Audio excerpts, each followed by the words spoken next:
Well, buenos días. Gusto de estar con ustedes este sábado. Thank you so much for giving your time.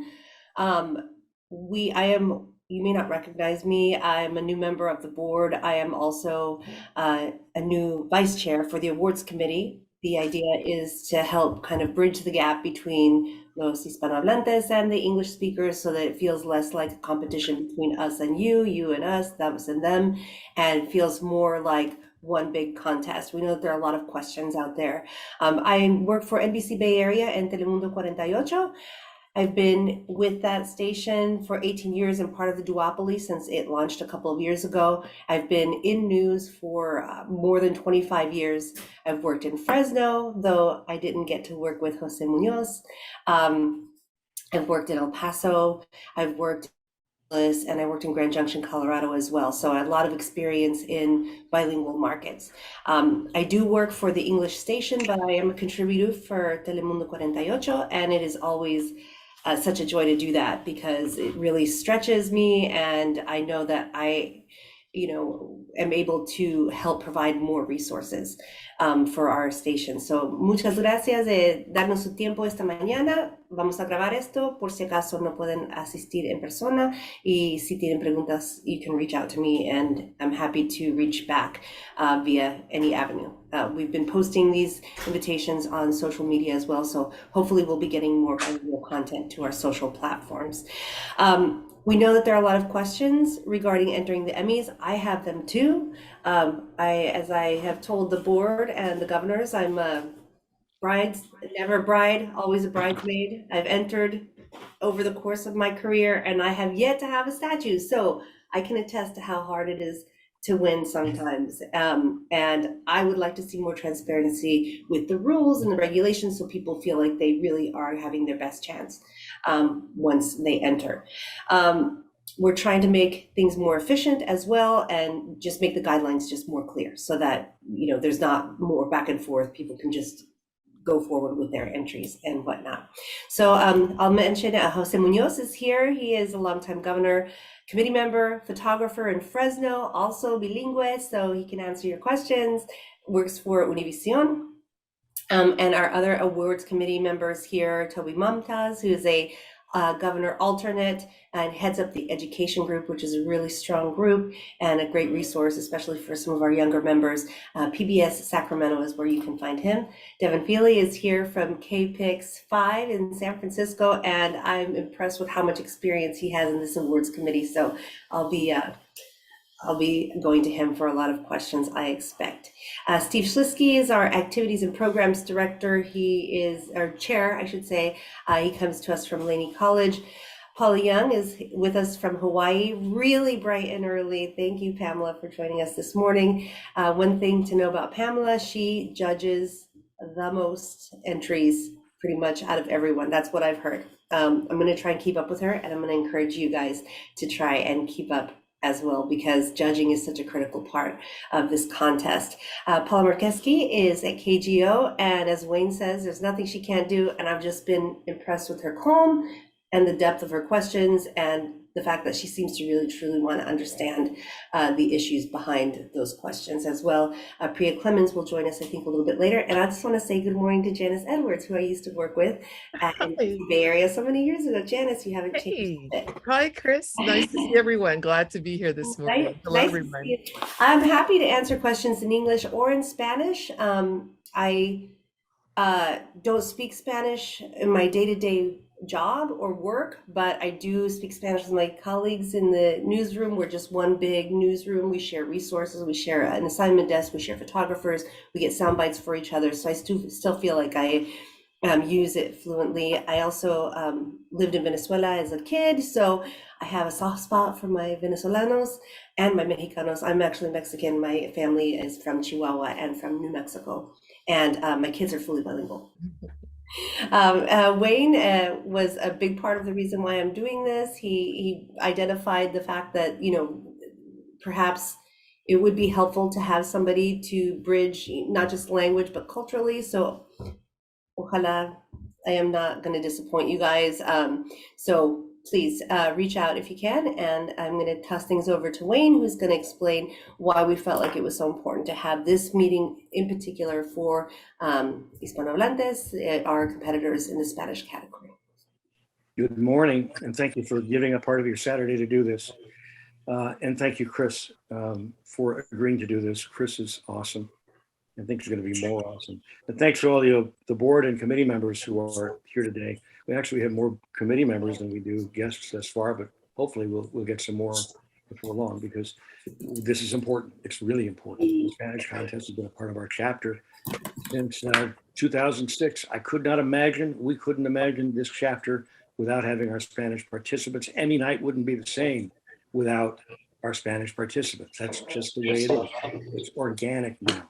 And it's important to us that this is important to you, because we know what it's like to receive an Emmy Award.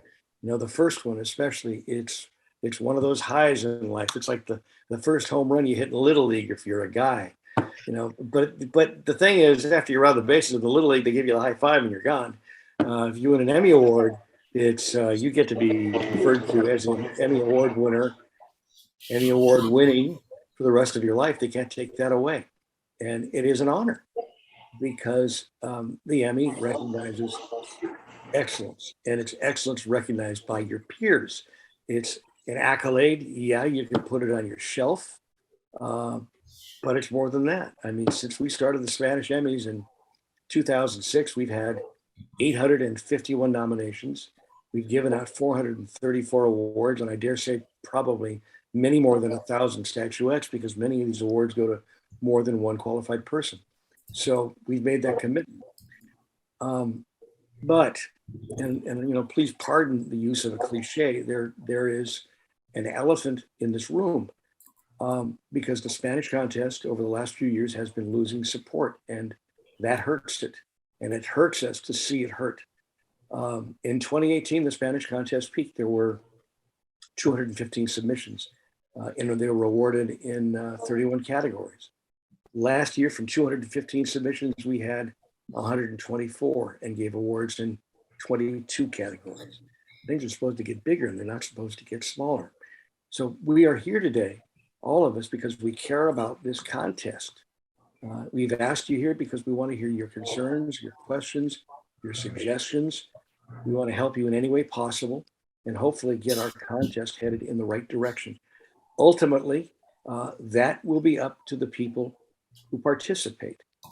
We, on the administrative side, can only do so much. The contest in Spanish operates under the same rules as English, same standards, same everything. So there are only so many changes we can make in that contest. But I can tell you this, the more the Spanish broadcasters enter, the more categories that we can offer as an academy.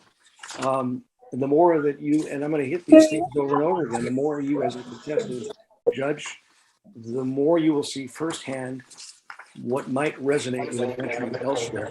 And that's what we're about. We're about having the excellent work we do recognized and honored.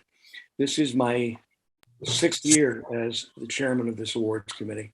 I've been on this committee since 1994. I've been involved with this chapter and been to every Emmy Award show since 81, 82. I've lost track, 40 plus at least. But more important is the old timers in this chapter, guys like me. We remember how hard Spanish broadcasters fought to create the Spanish Awards show.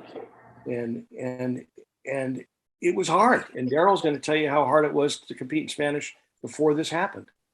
And we want to honor the people that fought so hard to create this contest by seeing this contest get bigger and more important, not small. How about some questions?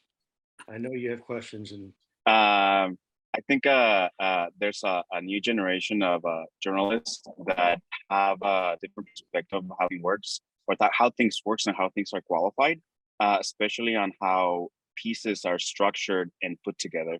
And at least in the Spanish media, where there's such a let's say speed on how stories get put together to put on air and give the information out, that when they submit certain coverages, Of course, they're not going to be specifically qualified the way it was done before, just because the quality and how audio, video transitions and how it's put together is not as fine-tuned as it used to be before.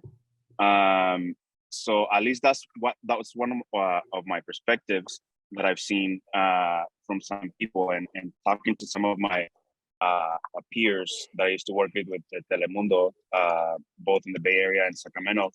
They have the perspective that there's a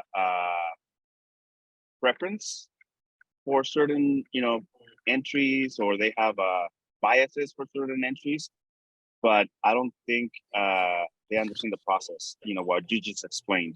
I think the best way to figure out what judges are looking for is to judge.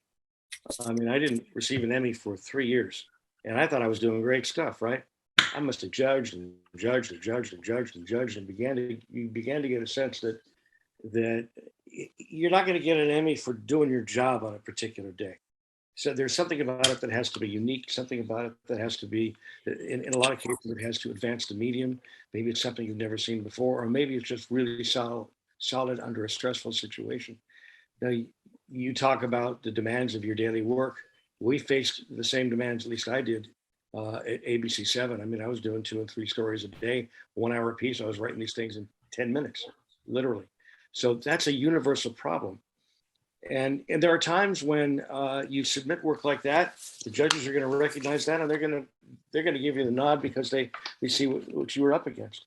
But it's also the reason that we have the 2 contests, because the way Spanish works and the way English works, I think there's probably a little more time for people to stretch out and do more long form work in English than there is in Spanish. But at least these are judges of your peers. We're all familiar with that there's a certain amount of bad blood between Telemundo and Univision. Mm-hmm. Is that what you're talking about?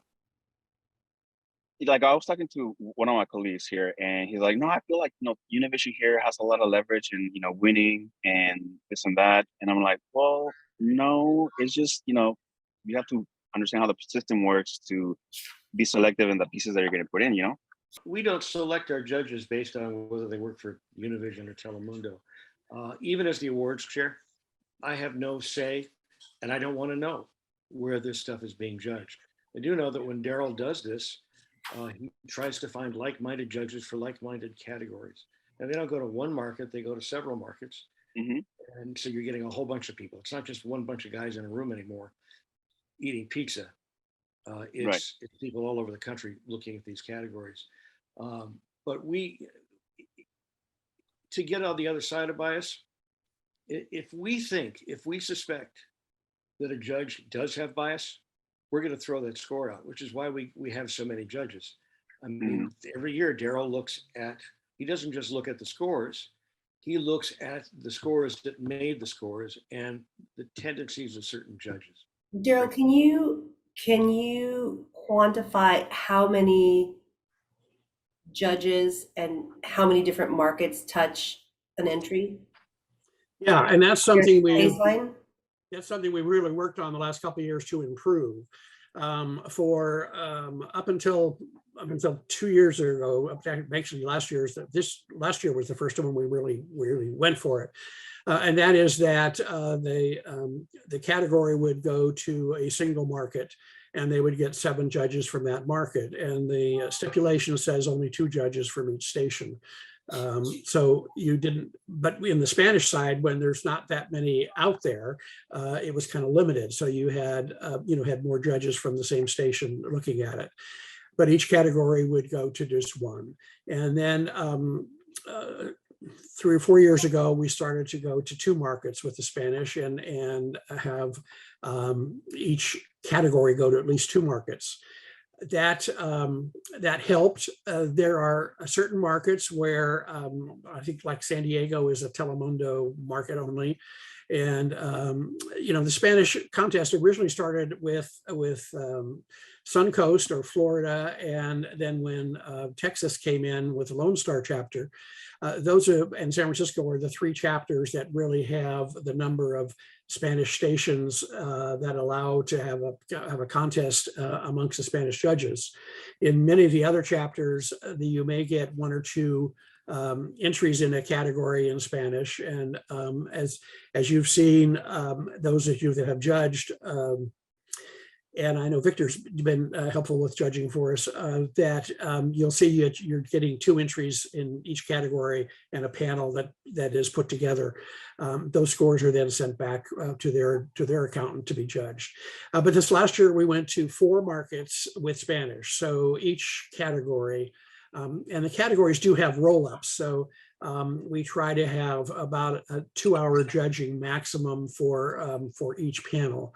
But when there are panels that only have 5 or 6 entries in them, we may combine 2 or 3 panels together, and you'll see that in judging when you judge from other chapters, where they'll roll up and you'll be asked to judge 3 categories at the same time as one panel.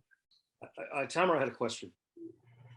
So it's not a question, but actually an opinion that I have, because this is actually almost my 2nd year working in the Bay Area. I come from from Central Florida, and I work for Univision 14, Univision Bay Area here in the Bay.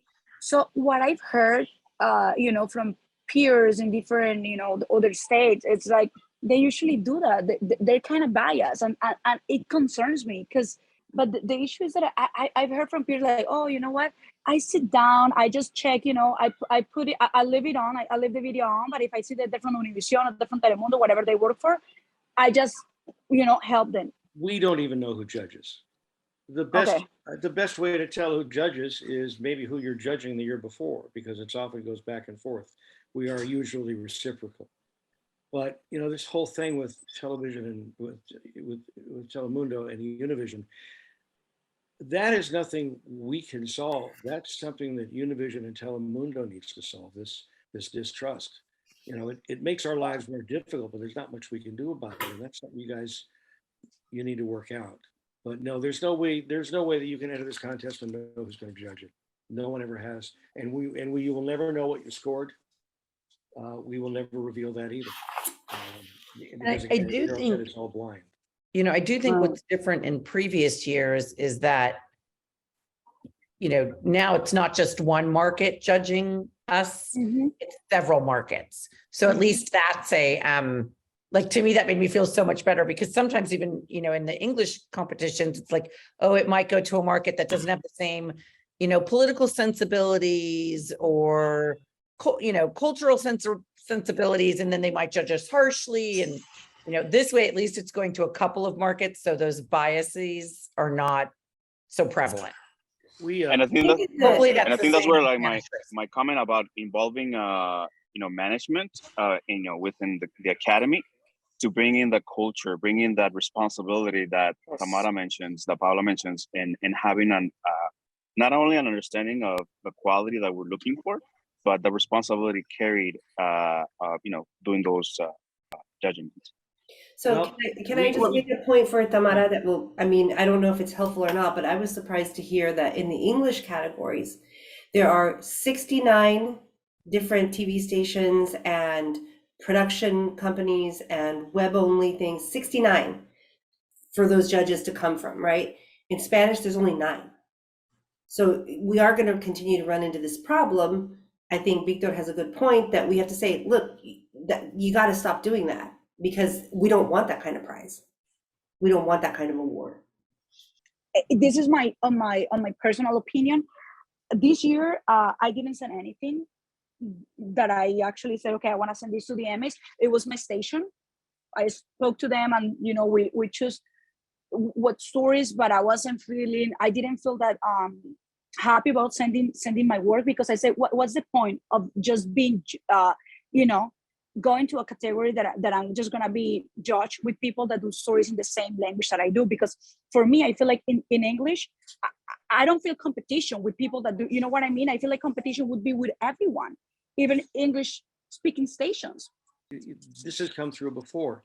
If we were to put everything in the same category, Spanish and English, essentially we would be eliminating a lot of the potential judges, because every panel would then have to be bilingual.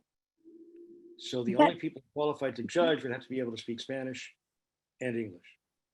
And Spanish is still only 20% of this two competitions. So we prefer to have like-minded judges who understand what Spanish broadcasters are up against, and English judges who understand the English standards a little bit better. And that's why it is what it is. I mean, it would be ideal if everyone was bilingual, but they're not. So I wanted to respond to Tamara for just a moment on both of the things that she said. I just kind of want to acknowledge that we hear you on that. On the first one, I think we probably need to find a way as reasonably as we could to kind of ascertain how commonplace it actually is that maybe judges from one station are biased against work from another. And I would hope that the messaging, both from us and then also from the stations, would be like you said to your friends, don't do that. Because A, it's not right. And then second, it's also sort of a, not my friends. I've heard from just okay, colleagues. Not I my got you. friends. I got you. People, Yeah. people you know. But it's also a door that swings both ways. If they're a biased judge and that becomes something that becomes ingrained sort of in that competition, that could work against them as well when their stuff is sent out somewhere else. I mean, it should be you're judging the work in front of you and you're not leaning in any way because you either work at a Univision station or a Telemundo station. It should just be, how good is the journalism that I'm watching? And so if that's something that's really happening, and if it is at all pervasive, we have to sort of root that culture out, because it really does undermine the competition and undermine confidence in the competition. Now, the second thing that you said, I mean, it's not uncommon for people to say, hey, I'm really competitive and I want to compete against everyone in the market, and I don't want English or Spanish to be the limiting factor of where I get to enter my stuff. So I completely 1000% get that. I think the reason that we ultimately, and some of this happened before I came on board, that we decided to split the competitions up is the only way to fairly judge. If you put English entries and Spanish entries into the same pot and you had to judge them, you'd have to do one of two things, and they're both kind of imperfect solutions. You would either have to impanel a group of bilingual judges who could look at the English entries and the Spanish entries and score them. Or you would have to take the Spanish entries and add subtitles to them, which is extra work. Because you have to have the same set of judges look at everything in that category, or else you can't really use the numbers of two different sets of judges and compare them. Everyone has to be judged by the same group of people. It can't be an English set of judges and a Spanish set of judges. Does that make sense? And that's kind of what eventually led us historically to an English competition and to a Spanish competition. That's my 2 cents. I do want to mention, as long as we're on that subject, is I think that by going to the 4 different chapters now for each batch of categories, gives a much better bell curve of the judging than when you have 7 judges from the same chapter. So I think that has helped our scoring be much more accurate and even across the board. The one particular thing that I wanted to mention and why I joined this conversation is that maybe the last 2 or 3 years, I remember that there were a lot of submissions in Spanish that finally end up not being judged. There's some very important categories that in the end were not judged. For example, like anchoring, and there were like some reporter categories that are kind of like basic categories. And I don't understand. I kind of understand after all the explanations that you've given, but I think that it just end with like a very high level of frustration. I want to ask you about, you said that there were categories that weren't judged. You mean not judged or not awarded? Not awarded. Well, it surprised us as well. But Yes. It surprised us after the fact because, again, we didn't know what category we were awarding or not awarding. Mhm. And I mean, all I can say, and look, I'm not going to defend the fact that some of these things come in low. We don't like it when they come in low. All I can say is that, and this goes in English and this goes everywhere. If you accept the fact that your work was high scoring and that the judges reflected that, we accept that and we figure they were right. And then it's natural that when the judges come back with scores that aren't so well, we think the judges were wrong. But I think if you accept the high, you need to accept the low, and hopefully it doesn't become a pattern. I think you're talking about a couple of years ago, and it disturbed us as well. There was something like 11 categories in Spanish, which really did not have numbers that Yes. were, but last year there was one category. And we did that by strengthening the categories and creating more competition. Yeah. If you have a category with 1 or 2 entries, you've judged enough to know that sometimes you don't see anything you really like, and judges don't like it. And we have no control over what the judges do or vote. So, but last year we had 23 categories, 22 of them received Emmys, which was good for us and hopefully better for you, because there weren't some of those 11 categories which came back with nil, and that was embarrassing to all of us. It is something that's kind of a deep concern to us especially when there are either a large number of categories in which there is no nomination or no recipient, or kind of simultaneously when there are categories that are high profile, like you mentioned, looking at the anchor craft category or reporter craft category.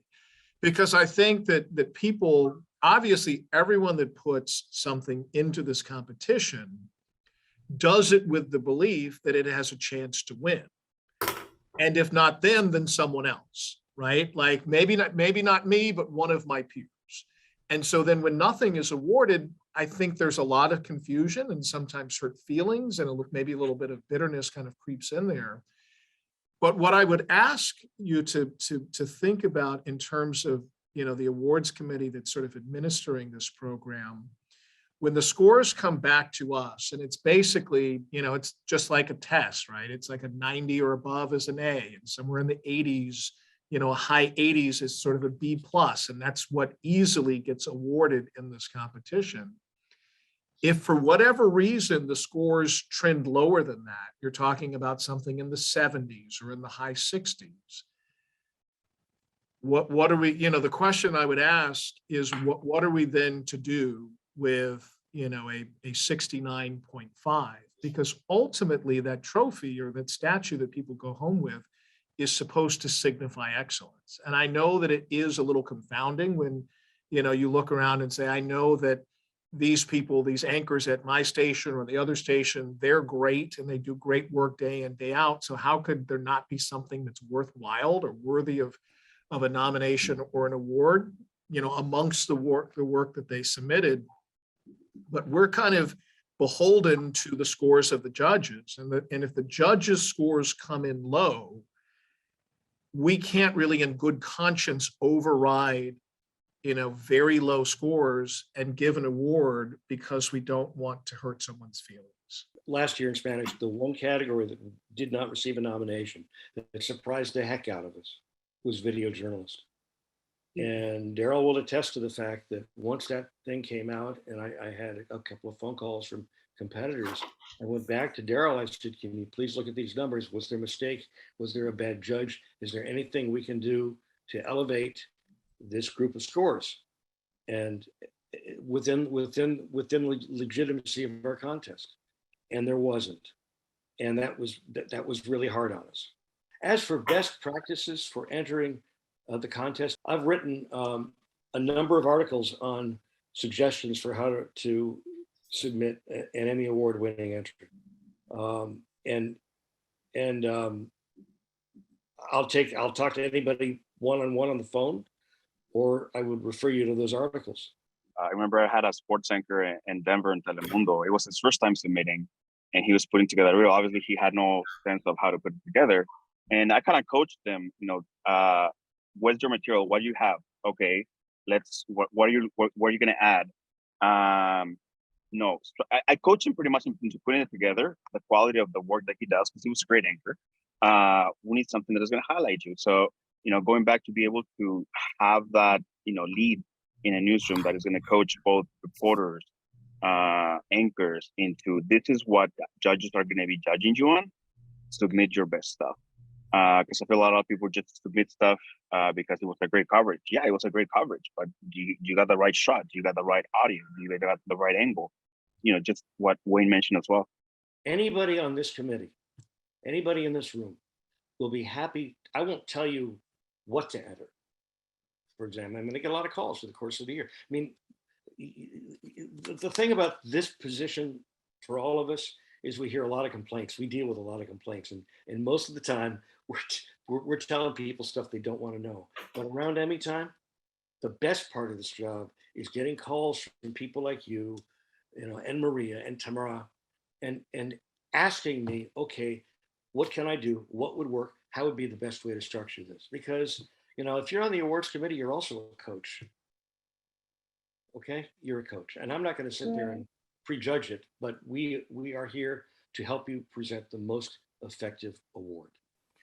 For a little bit of history of the Spanish contest, and we are going to get to your questions. This is really going to be about your questions. But for the history of this contest and where it's been and where it's going, I want to refer us to our administrator, Darryl Compton. Darryl's going to give us some history. And Darryl, could you go from there, please? And I'll go to you. Sure, happy to. The Spanish contest has been a part of the awards. As Wayne said, in 2006, we started tracking Spanish separately, so we could see how that was growing. And back in those days, basically, if you had a Spanish entry or a foreign entry from another language, the Academy required that you submit a second channel in English or closed caption. And that went on for a number of years. Actually, officially, it went on until 2016 when we separated the two contests. We have tracked Spanish separately those years, and then the last few years in there, we did break out Spanish judging separately. But we petitioned the National Academy in 2015 and got a trial allowance to do it in 2016, and that was to have two totally separate contests where we awarded English awards and we awarded Spanish awards and did them separately. So in 2016, we separated the numbers on the call for entries. So the Spanish had a separate set of numbers from the English. And that allows us to basically manipulate the categories a little more evenly between the two contests, in that up until then, basically the Spanish could enter any category that was on the English side. So you may have 60 categories that you could enter, but there would only be one entry in half a dozen of these categories. So we have started paring down from then. But I want to show you just a little bit of history. This is on the bottom of the screen. You'll see the years 2006 up until 2021. And the blue is the English entries. So we started out real high in 2006, and fairly even, kind of had a drop in there in 2010, and then kind of bake up. This is the Spanish one. The Spanish one peaked, as you can see, in 16, 18, and then it has been dropping down the last few years. So that's the entries. This is the nominations. Now, nominations, basically, we'll talk about percentages in a minute, but this is the number of nominations that came in on the English side and the number of nominations that came in on the Spanish side. And you can see in the small print there, the numbers are each of them, and then they're also over here on the side. So you can see 165 was the English, and then 96 was the Spanish. So the numbers are across the board there where you can see them. And switching to recipients, did that switch all right? It did. Yes, it did. Okay, and I don't know if you can see the the bottom. Let me move it up a little bit so you can see the years. Here's the number of English recipients and the number of Spanish recipients.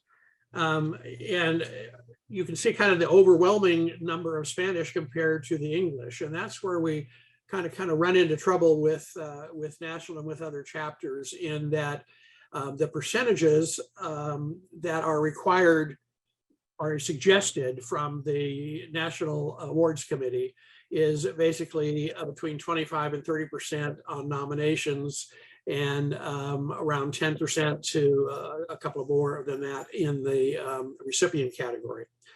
So if we look at on the percentage side, you'll see we have some vast differences in the contest.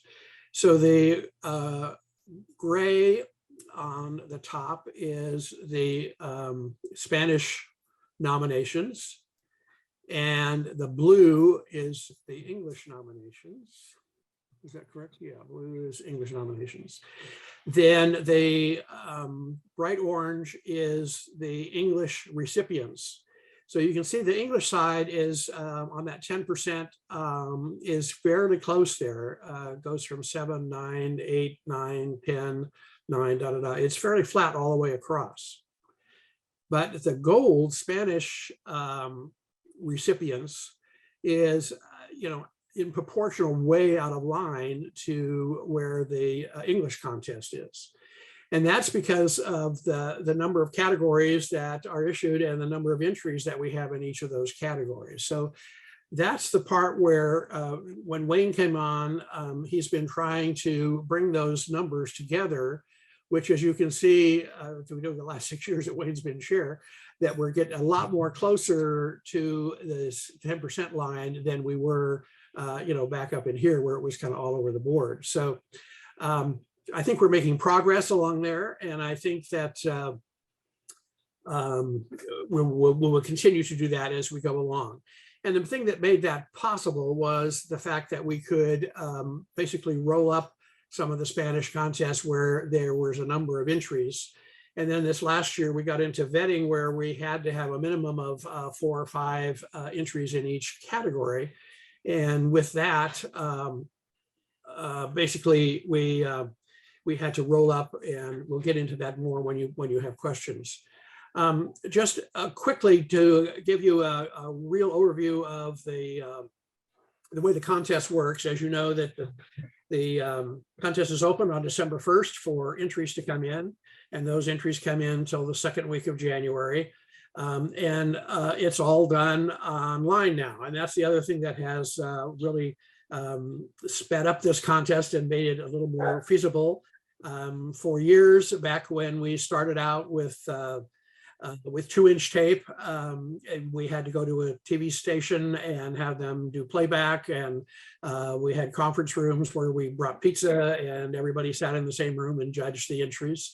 Then we went to 3/4 inch, and when we went to 3/4 inch, I had to take all my living room furniture and pack it up in the corner and spread out boxes all around the living room with 3/4 inch tapes in it.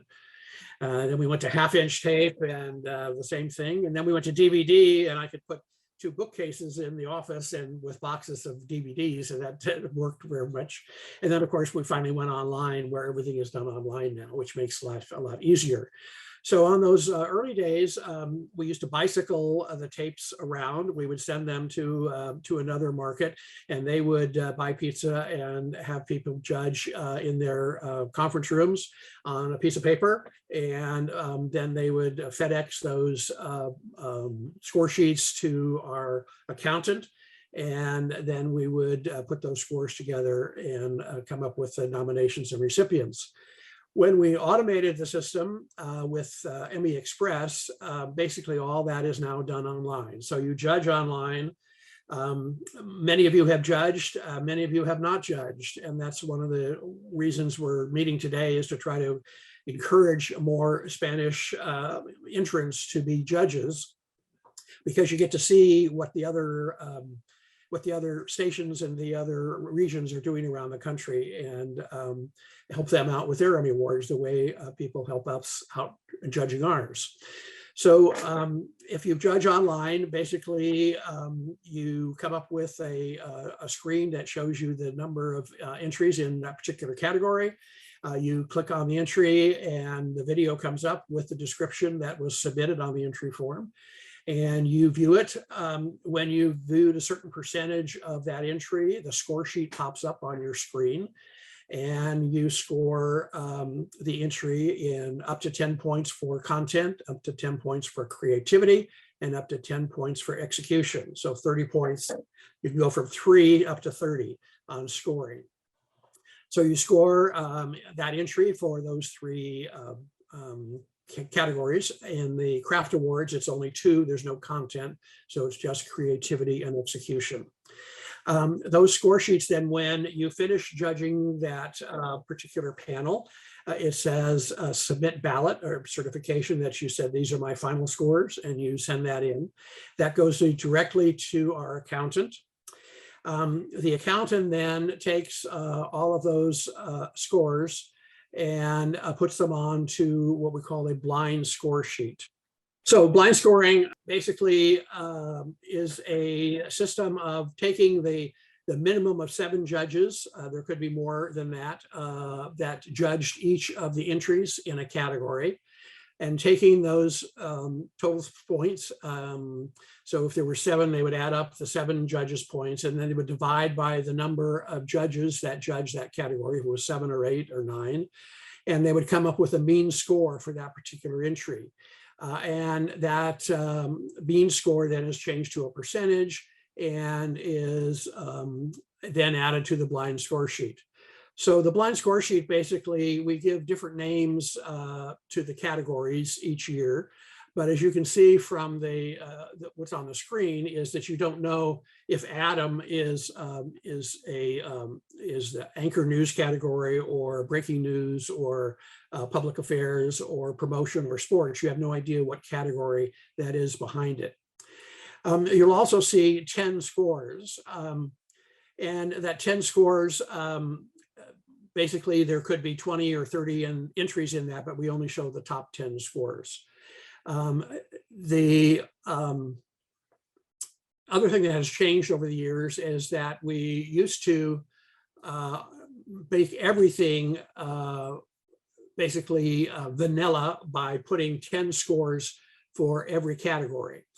The awards committee wanted more information, and they thought they were not giving accurate information out. So we changed that to basically letting you know how many actual entries were in a category. So these ones with 10 have at least 10 or more in them. This one only had 1 entry. This one only had 4 entries. This one had, exactly. So you can see the number of entries that are in a particular category, again, not knowing what the category is. So then we have a criteria of percentages, and that is that we try to keep the recipients and the nominees, basically nominees 80% and more, and the recipients 90% or more. That's the kind of the old grade system of 90% is an A, 80% is a B, 70% is a C, da, da, da. So then the committee then goes through and does what we call a cutoff. And for Adam, they decided that there would be 4 nominations because it went down to 81 and then dropped down to 79. And then there was a split here between 87 and 85, so there would be 1 recipient in that category. In Aaron, very high scores, so they decided there would be 2 recipients in this category with 6 nominations. In Alan, it was 1 and 1. So that's how the blind scoring works. So basically, when the blind scoring is done, the list of nominations that comes out on in May is the 2 pink would be yellow also, so that's the number of nominations that are out. And then the pink are the sealed envelopes that come out on Emmy night to actually announce who the actual recipient is. But that recipient is picked at the time of the blind scoring. So this is the English contest, and you can see where the double recipients are and single recipients, and they had that 1 category there was a 69, so it did not have any nominations to it. And as we scroll down, then we come to the Spanish contest.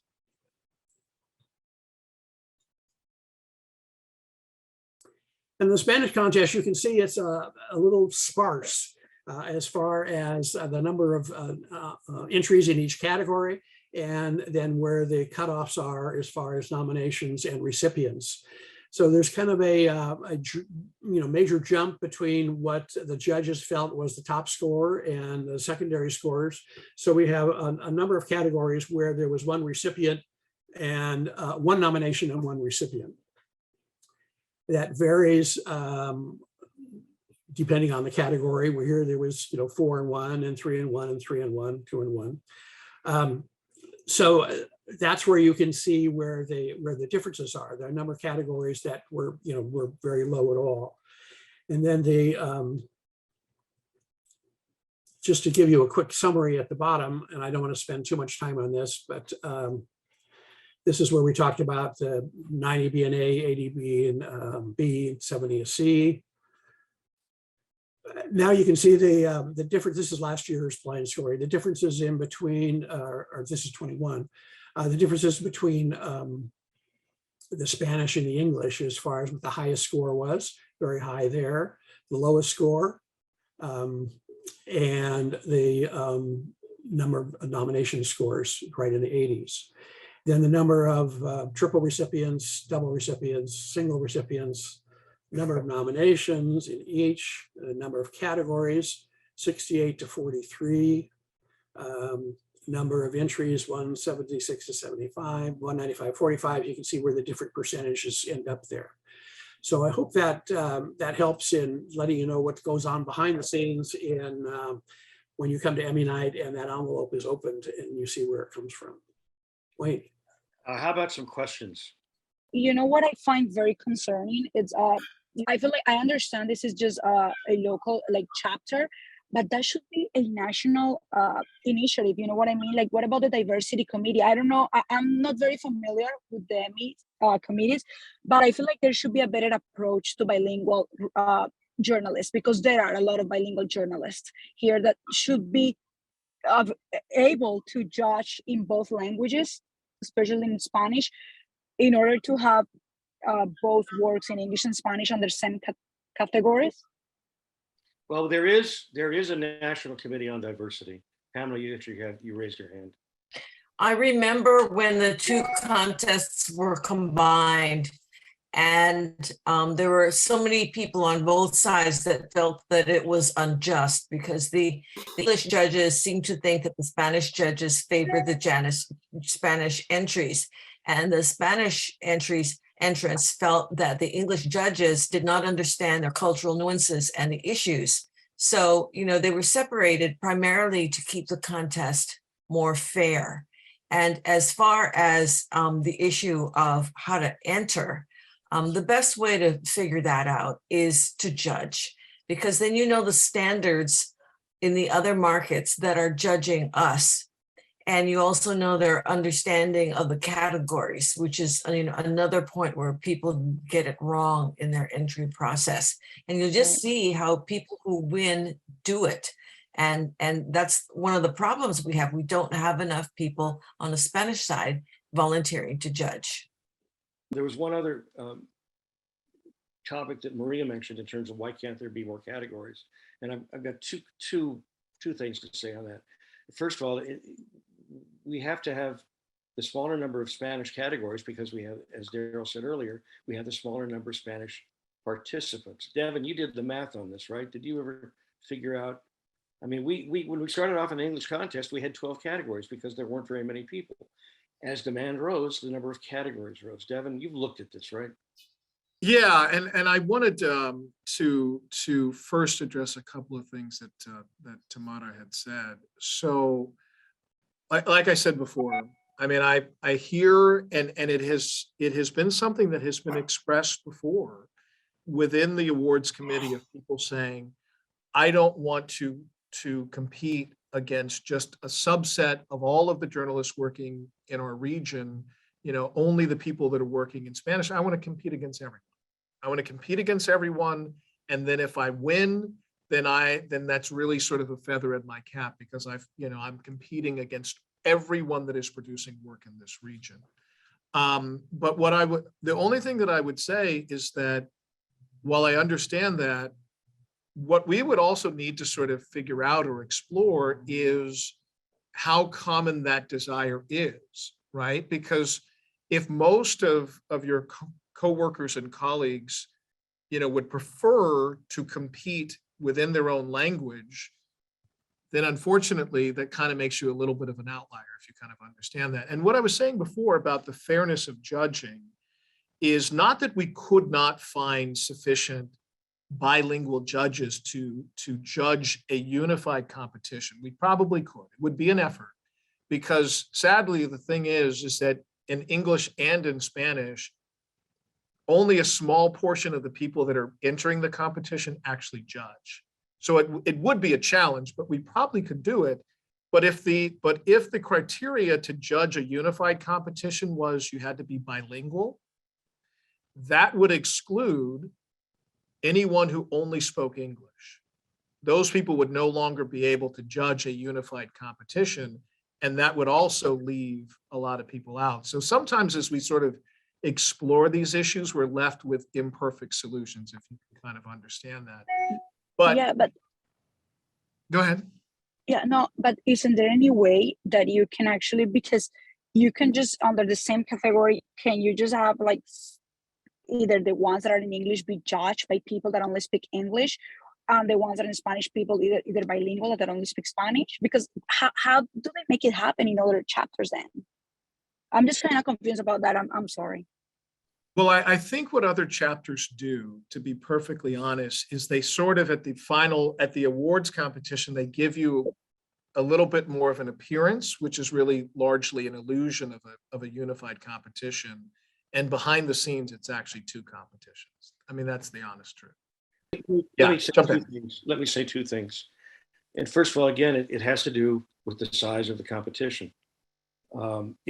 Based on the fact that you had 124 entries last year, we do have those academy guidelines, and that's just not enough people to support a full slate of categories, because we now have these national guidelines imposed on us where you have to have at least 3 or 4 people competing in a contest.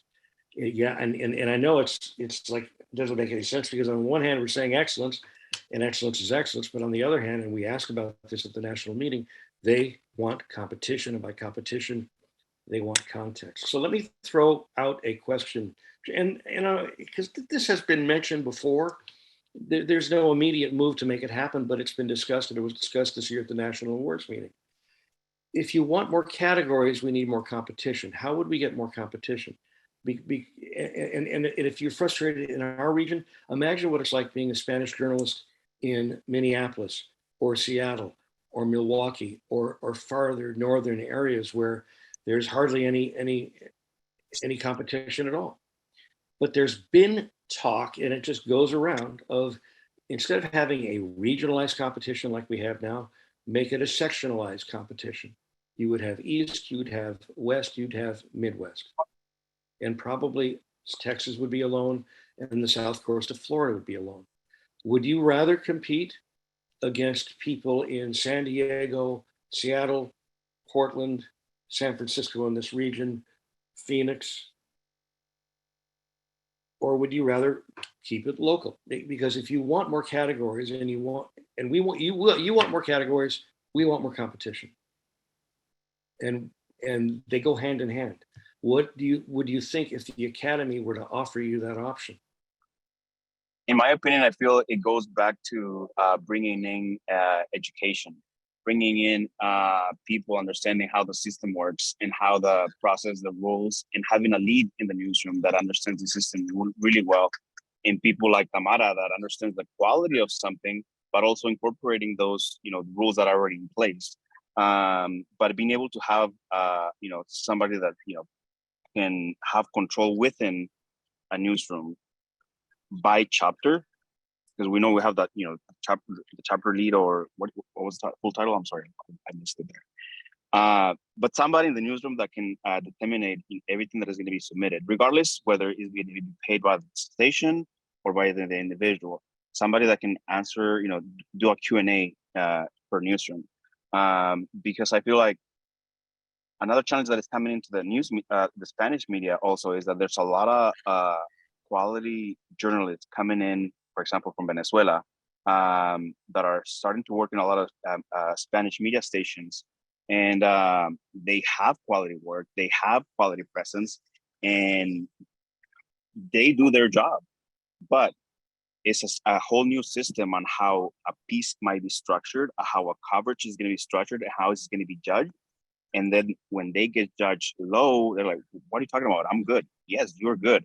This is what they're looking at, So somebody to coach them into that had to be in their newsroom. And I think that's what we're missing in some of the newsrooms and the Spanish,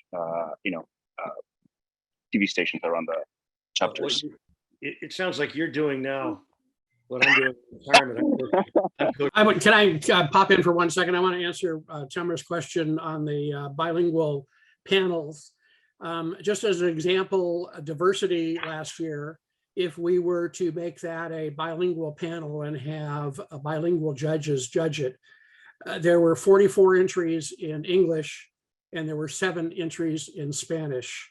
So that's a total of 51 entries. So you are now asking basically the Spanish judges, maybe 1 or 2 of the 44 English judges might be able to speak Spanish. So maybe you have 10 out of the 50, that's 10% that could judge it. So you're asking those 10 judges to judge 51 entries from another chapter, but that's where the numbers just don't work out where you can have bilingual panels. A lot of people that are graduating for journalism school, for J school, they're bilingual, and they have that opportunity to work either in English markets or in Spanish, vice versa. They can do the crossover, and we want to make sure that they will train when submitting these entries, for example. So what about if they I want them to be confident. For example, if they start working in Spanish, then they do the crossover to English and they want to submit entries for their job to be judged in English. I want to make sure they're confident. And I feel like we're not getting that just by being judged or being under the same category or not being combined.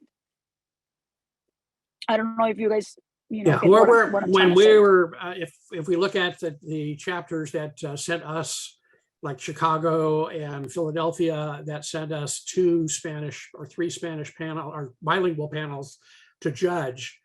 The only judges in Northern California, Reno, and Hawaii that judged those were Spanish judges.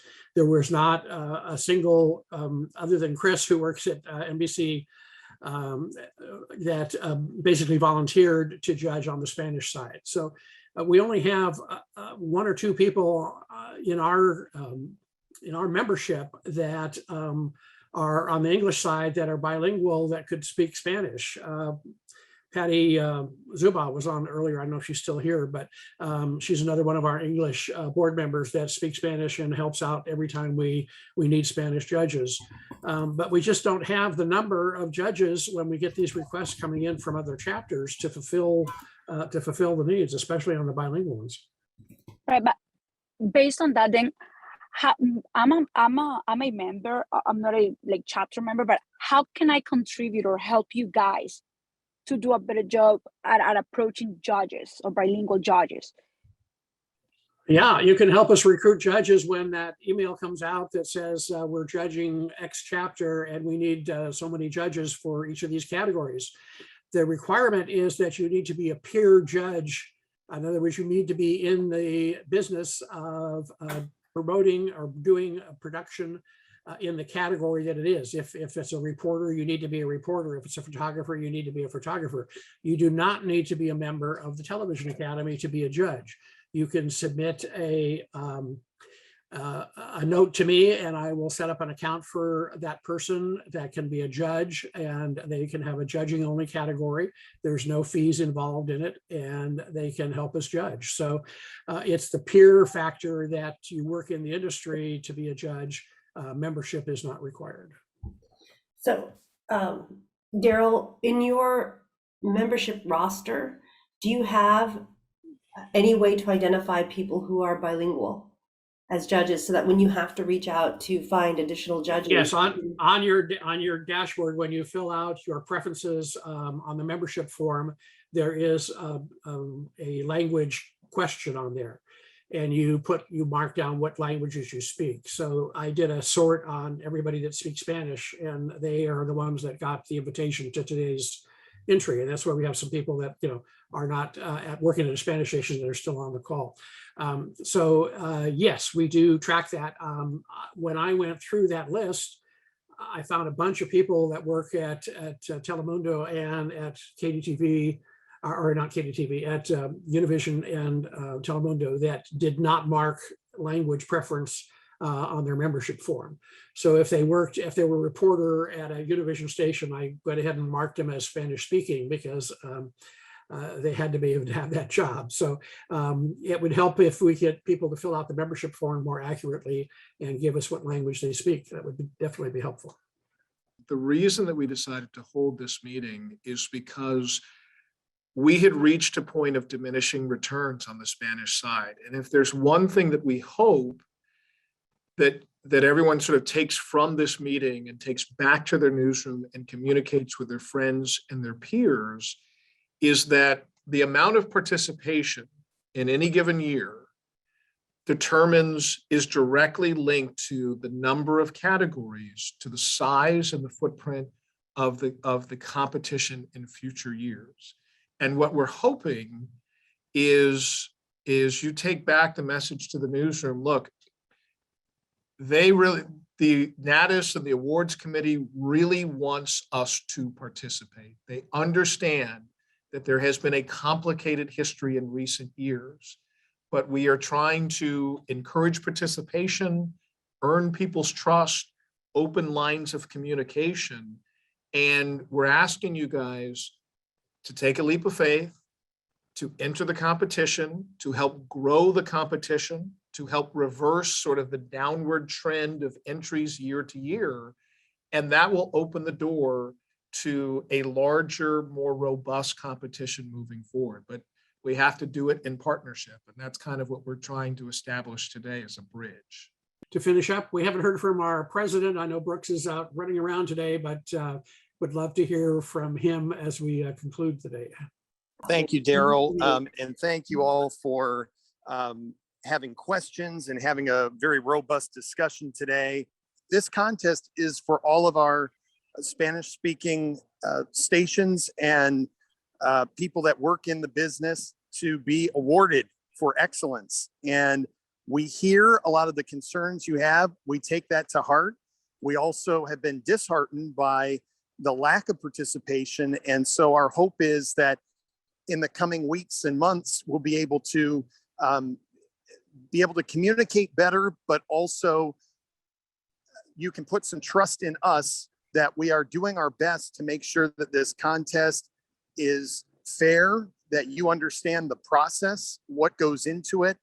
And if there's categories we can add, subtract, or clarify, that is our ultimate objective, to make this contest expand, grow, and award that excellence. So please share this information with anyone at your stations. We are going to edit this 2-hour session down so we can share that out and other people can hear from our committee members, as well as the concerns of fellow people at the Spanish-speaking stations. So thank you for joining today. And if you have any questions, never hesitate to reach out to Chris Sanchez, to Wayne Freedman, to myself. We really want to, again, expand and grow the Spanish contest. Thank you all.